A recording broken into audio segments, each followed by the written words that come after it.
Welcome to another exciting episode of Bats, Balls and Banter, your ultimate destination for all things cricket. Cricket is more than just a game, it's a passion that unites millions across the globe.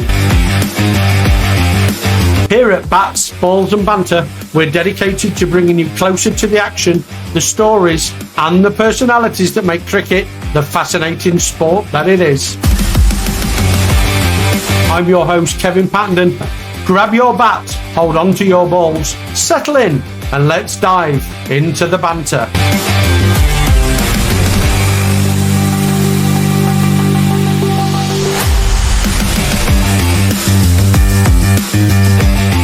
So welcome everybody to the podcast where we talk all things cricket with the people who live and breathe the game. Today we're thrilled to have the CEO of Lincolnshire Cricket, Martyn Dobson, with us. From grassroots beginnings to leading the organisation and even playing cricket in Australia, Martyn has a wealth of experience to share with us all.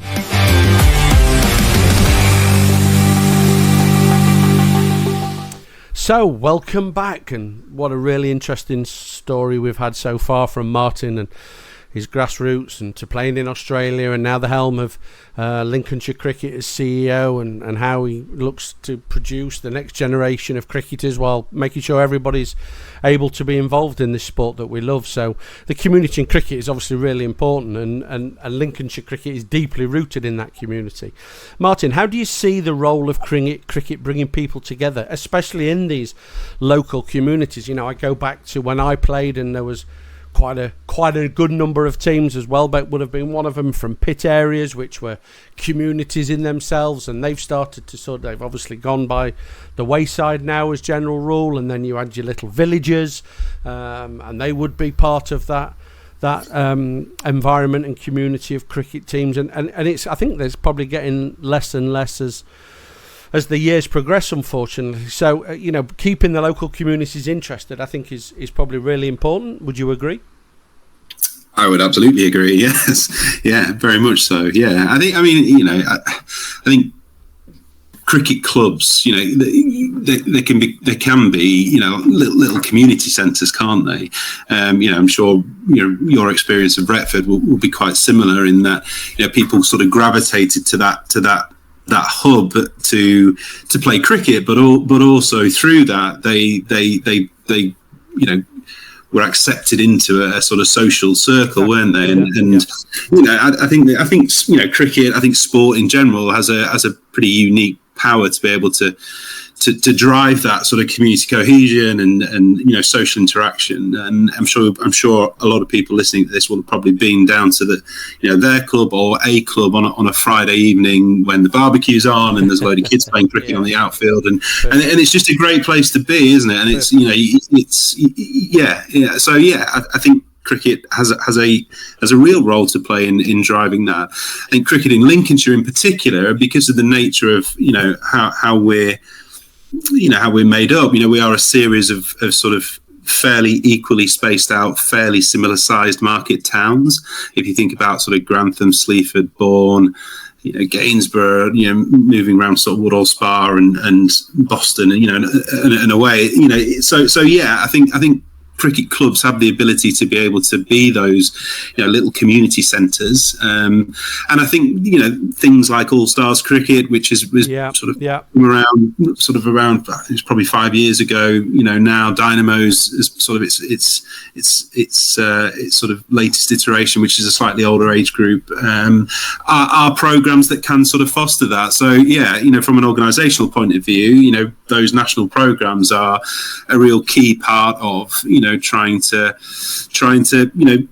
provide those clubs with an offer that can help them welcome those young people in and also their parents and their wider networks and try and create that sort of community feel. Yeah, and I think that's the key. I think what has gone from potentially, again, go back to my day, it was men, they went and played cricket. We didn't have ladies cricket in my day. We had a junior team, maybe just the one, but they were probably playing men's cricket as well as the juniors. But over the years, what I've seen a huge shift in, which I think is absolutely brilliant, is, as you mentioned earlier, a huge drive in ladies cricket, and that's really developing, and love watching that, how that's growing. And then the junior cricket obviously is and so your Friday nights at the barbecue and 50-60 kids down on a Friday, but it's not just those kids that are down on a Friday, it's the mum and dad who are coming, as you say, and the barbecue and the bar and the facilities, and I suppose what I'm trying to get to there is lots of clubs that I recall from years ago just didn't have those facilities. They were a field with a shed, and it was locked up, and only opened up sort of 12 o'clock on a Saturday for you to get in and get changed. And are those clubs going to just really struggle? You probably don't have so many of those in Lincolnshire, but lots of clubs who don't have that community engagement. Is that a problem in Lincolnshire? Yeah, well, I mean, facilities in general are a challenge. Club facilities and sort of school and community facilities are a challenge. And I think, clearly facilities are really important. And, we work hard to try and, leverage funding via the ECB to support clubs to grow their facilities and improve their facilities. But I don't think they're necessarily, a deal breaker. I'm sure you'll know of clubs who perhaps don't have, an indoor cricket centre at the back of it and a brand new 5-lane net cage to the side of it, that are still, really welcoming environments and provide their local community with an offer that they want. And I think that's the key. I think, you mentioned sort of women and girls cricket and the growth of that, and that's been great, and I think, if you sort of single out your leading clubs within any county, almost regardless of the facilities they've got, they'll have a really varied playing offer, and they'll have something there for everybody. They'll perhaps got a women's section, they've got a girls section, they've got an all-stars program. They've probably got one or two senior teams playing at different levels. They might have a midweek side, and I think that varied playing offer is key. Making sure that there is an offer there for anybody who kind of pitches up, and a sort of a welcoming environment, an inclusive environment where they can come along, have fun and enjoy it, because ultimately that's the point. Exactly.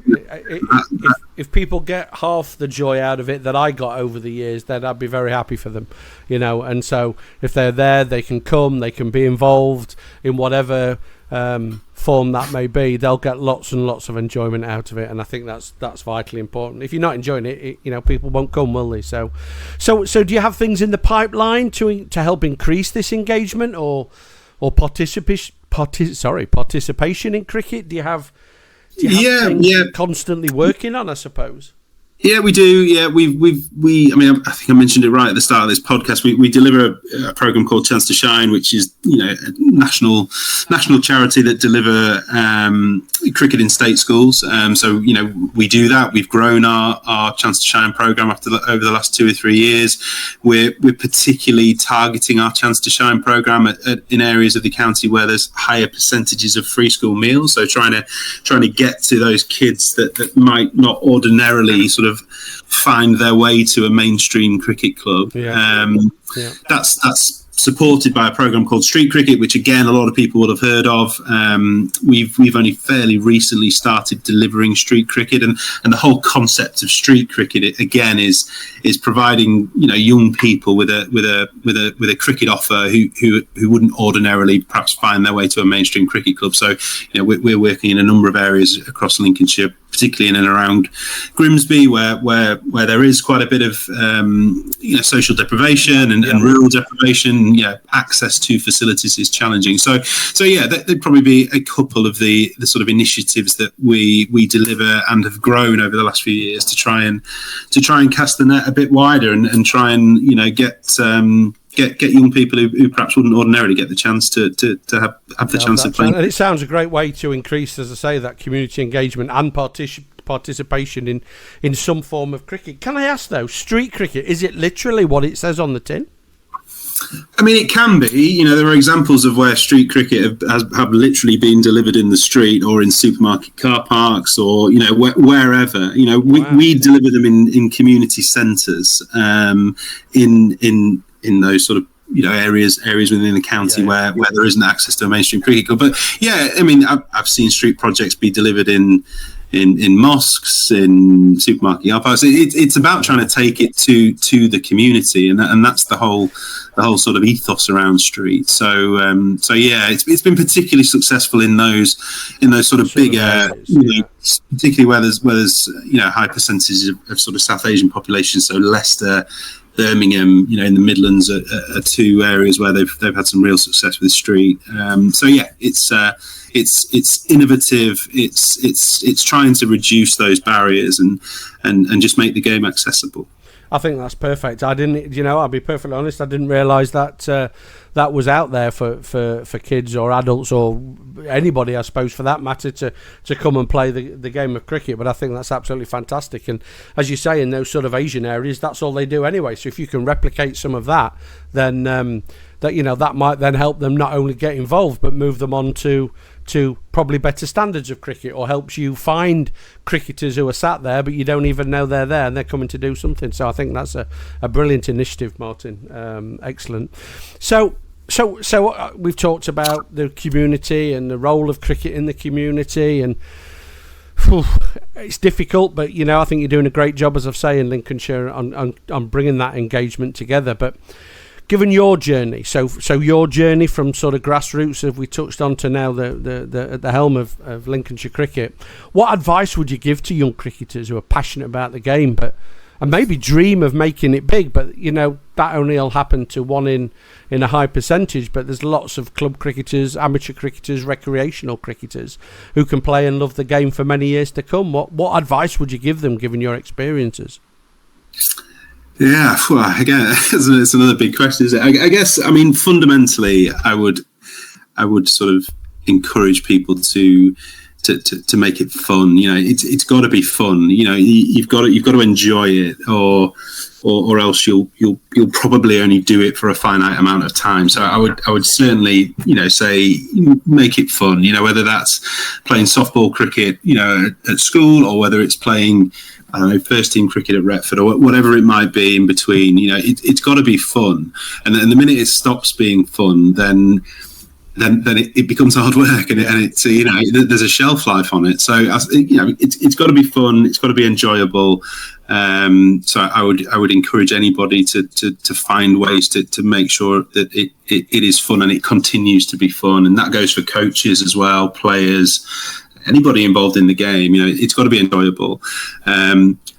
Probably encourage people to be brave, be courageous. I think that was something that I guess, if I could go back and tell my younger self something, it would probably be something I'd try and encourage myself to have perhaps been a little bit braver at times, a little bit, a bit more courageous. It's back yourself. It's say don't let people put you down or tell you can't do something. It's you believe in yourself. And I think if you watch the sort of England team right now, that sort of belief just shines through, doesn't it? And the way that they play, the sort of Bazball effect, or whatever you want to call it, but whatever it's just that really confident approach, that belief that you can do anything. I think that's a huge turnaround, isn't it? As you mentioned there, again, going back in the day, you came into international cricket in the England arena anyway, and you probably had 2 or 3 goes and you didn't make it, you were moved on. You were never given the chance, you were always under pressure, so you would generally think if you're always under pressure, you're not going to quite perform at your best, and it's a different mentality or personality that will get through that. Now, I think you're encouraged, if you make a mistake or you get out, next time, don't make the same mistake, but keep playing the way you play. Keep playing what you're confident in. Keep playing at what you're good in. And I think the re-revolution, if that is such a word, of English cricket has helped at community level, grassroots level, kids, because they're interested in watching Test cricket now. Yeah, they are, and you know, we've seen it sort of seeping through our sort of, you know, our county age group squads, and I think you just. It was a bit of a cricket thing, wasn't it? You were told what not to do a lot. You know, you were sort of told you can't do this. You shouldn't play that shot. You should keep the ball on the floor. You should, you know, blah blah blah. You know, and I think actually it just feels like it is a bit of a refreshing, you know, kind of. Well, I'll tell you a little story from a personal perspective, and I've fallen foul of this. So I have a 14-year-old who also now is coming through and playing, and I don't know if you know, but we're actually based over in Estonia, so I'm speaking to you from Estonia as we speak, and we play in the Estonian leagues, etc. And young Henry's coming through the ranks, and we're out every day, and he's even gets the mower out, and he's cut a grass track out, even though we play on artificial here at the minute, we don't have grass tracks, but he's cut himself and he's playing, and I'm saying, no, you've got to put your foot towards the ball, and then you know, no gap between you. And I'm trying to recall what I was taught back in the day, and he'll say, well, let me show you this, Dad. There's Harry Brook, his foot ain't gone to the ball, and he just smashed that for 4. And it's like, yeah, okay, gone are the days of that's not technically correct, or that just doesn't look right. It's, if you're not getting out, you're scoring runs and you're comfortable with it, that's probably the way to go. Yeah.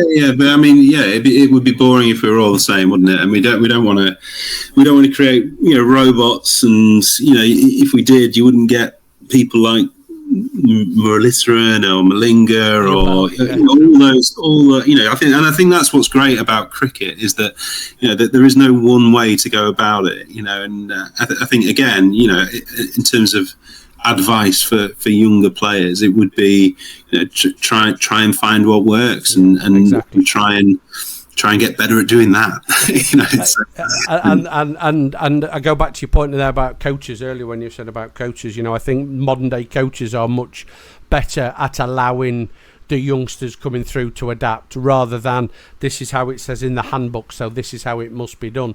No, the handbook's sort of out the window. Don't get me wrong, I'm not saying, you know, you've got to have some technique, you've got to have some guidance, your high elbow, your front foot, you towards the ball, whatever. Some basics are always going to be there, but just go out, what works, and have fun, I think is probably great advice, really, I would say. So are there any, I don't know, what's the word, principles or habits that you believe are crucial? So we talked about training, or, you know, twice a week, as you said, in Australia, maybe here once a week, every Thursday night, juniors game, adults game.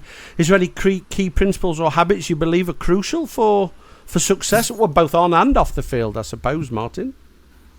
Yeah, but yeah, there are. You know, I think, you know, working hard, you know, is one. You know, I think, you know, having that work ethic, having that grounding in working hard, you know, being prepared, you know, whether that's, you know, for a podcast like tonight, or whether it's for you know, a work project, or whether it's as a cricketer. I think working hard is really important.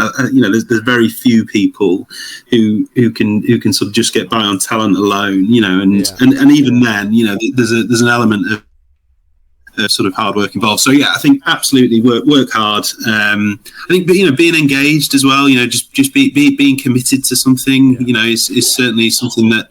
You know, for me, anything that's gone well has probably gone well because I've been fully invested in it, and you know. I think that's key, really. I think, you know, whatever it might be in life, we're talking about cricket here, but it could be anything. You know, it could be dancing, could be singing, could be horticulture, could be anything you like. But, you know, to get the best out of it, be all in, I think is a really a sound piece of advice there. Look, thank you very much indeed so far, Martyn. And when we come back, we've got the last couple of questions. We'll just have a quick look back on some personal reflections, and then maybe talk about just very quickly the future of cricket. So thanks so far, Martyn.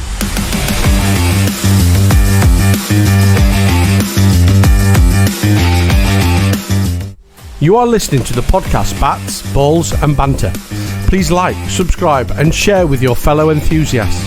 Hey, don't forget to leave a review, and your support keeps the banter going.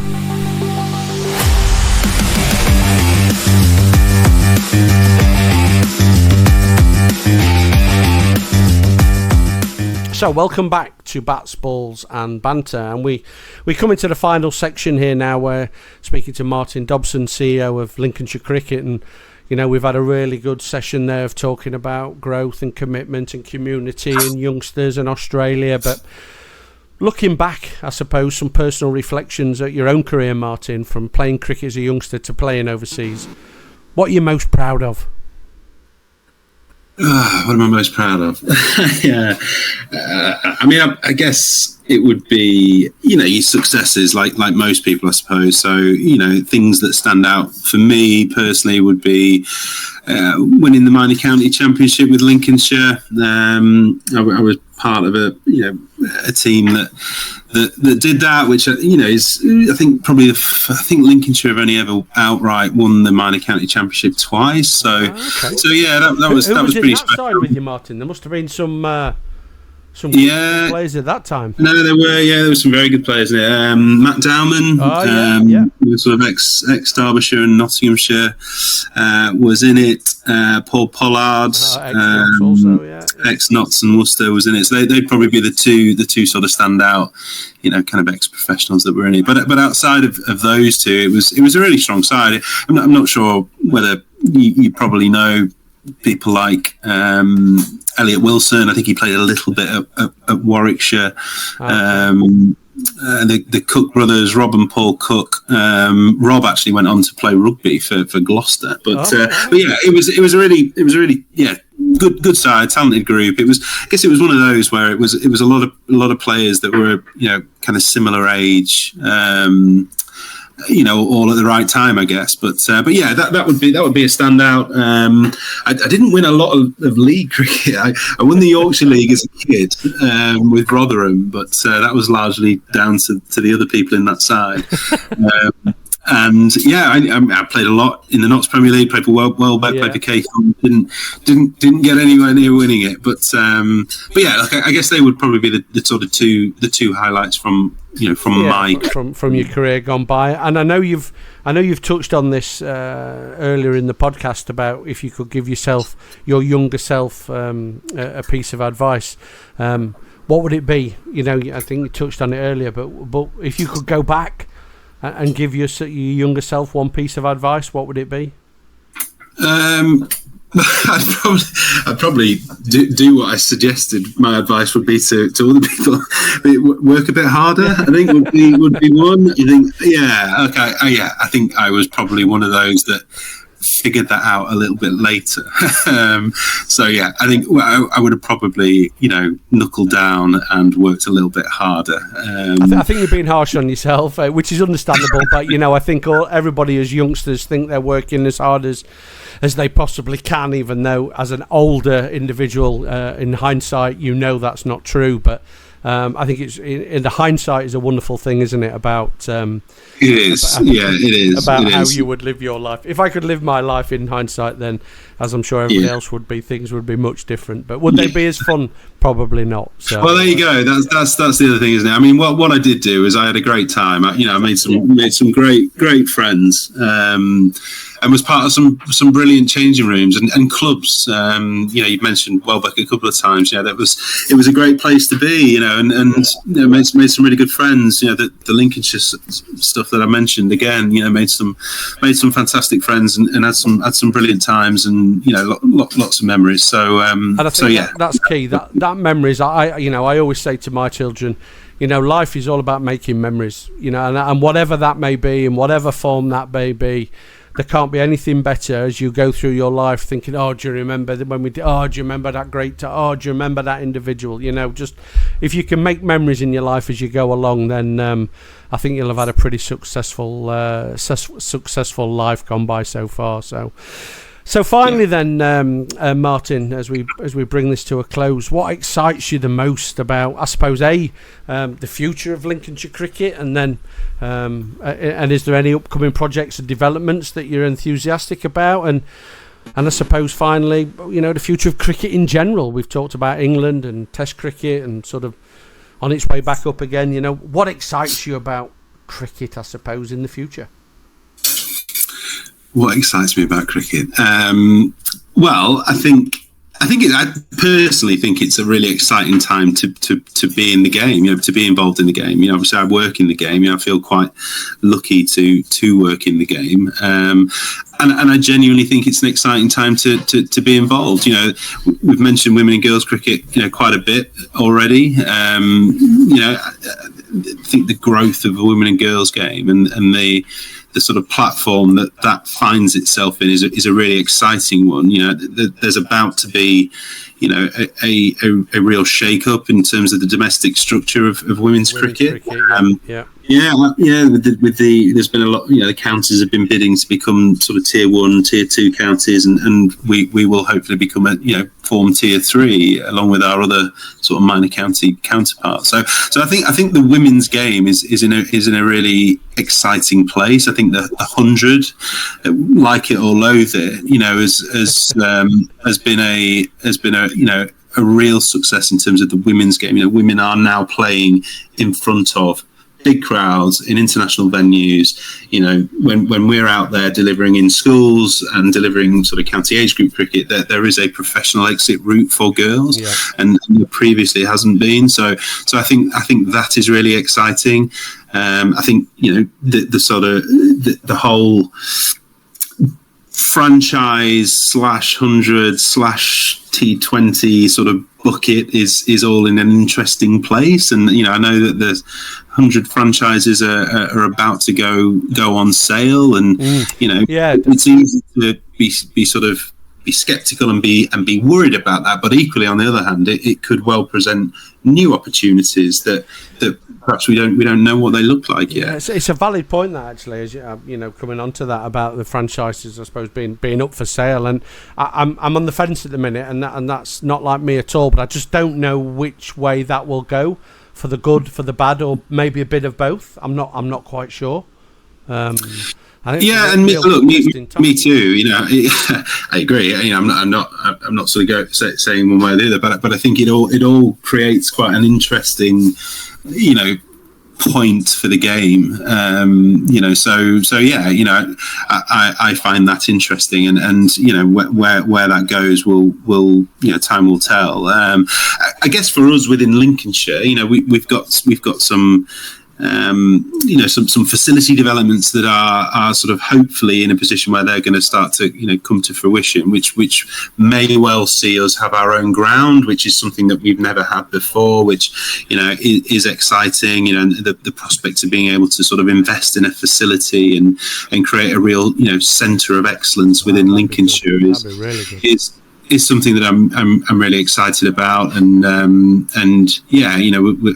we'll see where that goes. But I think there's a number of projects, initiatives that are going on. We're about to enter into our new 5-year funding cycle with the ECB, and we're exploring our organisational status at the moment, and whether we may transition to become a charity, which might open up opportunities to do things that are slightly have a slightly broader remit and potentially a broader impact. So I think there's a lot going on. I think it's easy to sort of be glass half empty about the sort of state of the game and where the game is heading. I think ultimately the game, if it is going to thrive moving forward, it's going to have to be innovative. It's going to have to adapt, and I don't see why it can't do that. I think all those things are definitely in the pot, and I think there's no reason to think that won't happen, and thinking out the box and doing different things. I think if we look back, that's that has happened over the last number of years, where things have changed for the better. Even, I don't know how long T20's been here now, 20 years, maybe a bit longer, I'm not sure, but I can still hear Jeffrey Boycott saying this will never work, and now look at it. So things do change, things do improve, things make it better. And I think while other people like yourself are at the helm, who are cricket through and through of these organisations and areas and arenas, then I think cricket's in a good place moving forward. Look, Martyn, it's been an absolute pleasure having you on Bats, Balls and Banter, and I'm afraid we don't have long enough to talk forever, but I wish we did, and maybe we can do another one further down the line and have a catch up on some of these things. And I thank you for sharing your journey and insights with us. No problem at all. Like I said, at the start, thanks for having me. And all the very best with Cricket Finder. It certainly sounds like an interesting initiative. So yeah, all the very best. Martyn, thank you very much indeed, my friend, and I look forward to speaking to you soon. Cool. Thanks a lot. Bye. Cheers. Bye.